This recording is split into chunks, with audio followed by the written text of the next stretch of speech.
Complicated, yes, but I'll try to explain it anyway, at least the way I see it, born in the mid-70s in the West.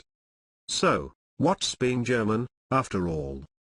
Historically, we're a collection of some of the Germanic tribes, others settled elsewhere and their language branched off.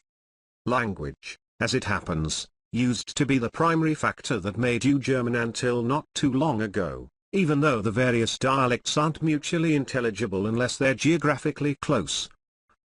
Luther took great care to create a version of German that could be understood by as large a number of people as possible when he translated the Bible. Most of the other cultural characteristics are not universal, food is regional and traditions are very local. In the Holy Roman Empire, allegiance was to the local ruler, not to the emperor. Look at the maps, it was a terrible mess of a few large states and a plethora of tiny ones. The Wikipedia maps aren't even detailed enough to show all of the borders. States used to fight wars against each other even in Napoleon's time. You can see this if you look at the American Revolutionary War and the support the two factions were getting from different German states. In the early 19th century, the progressive idea was to form a German nation-state, based on the rule of law, with a constitution by the people. Within the political spectrum at the time, this was the leftist fringe, with royalists on the right. This also marks the birth of German nationalism. Before that you would have to be, for example, a Prussian patriot or a Bavarian one. The attitude at the time is pretty well expressed in the Deutschlandlied, which is often misunderstood.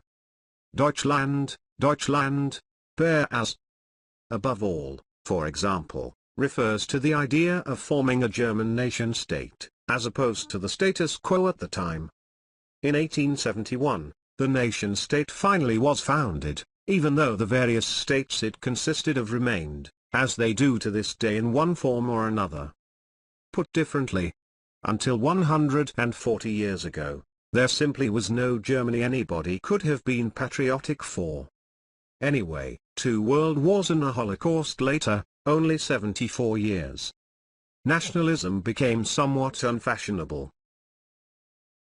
After all, the Nazis were ultranationalists, and after the war people were eager to distance themselves from anything that could lead to the suspicion that they used to be Nazis when it was still cool.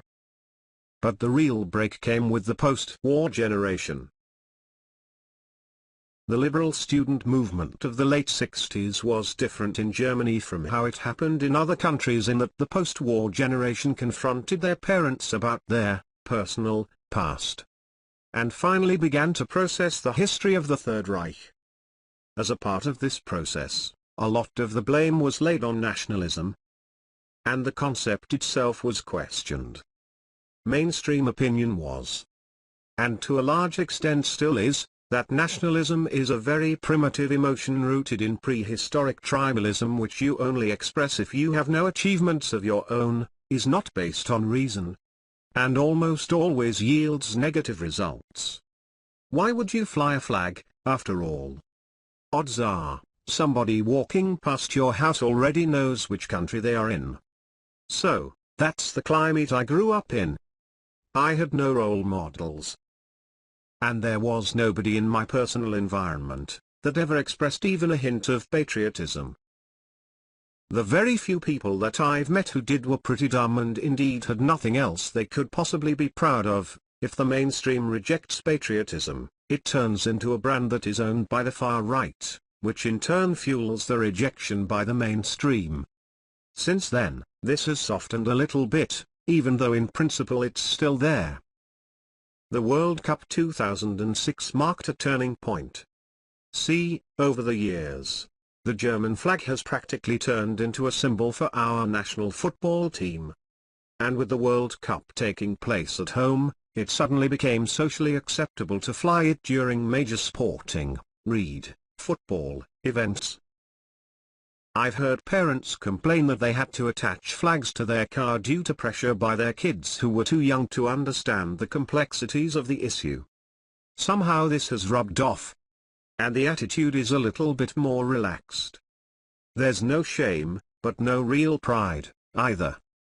I think this is a good middle ground. It's a healthy relationship to our country, but with enough distance to keep a good perspective. There are things that invoke national pride, made in Germany, but it's not something that is seen as self-evident as it appears to be in most other countries.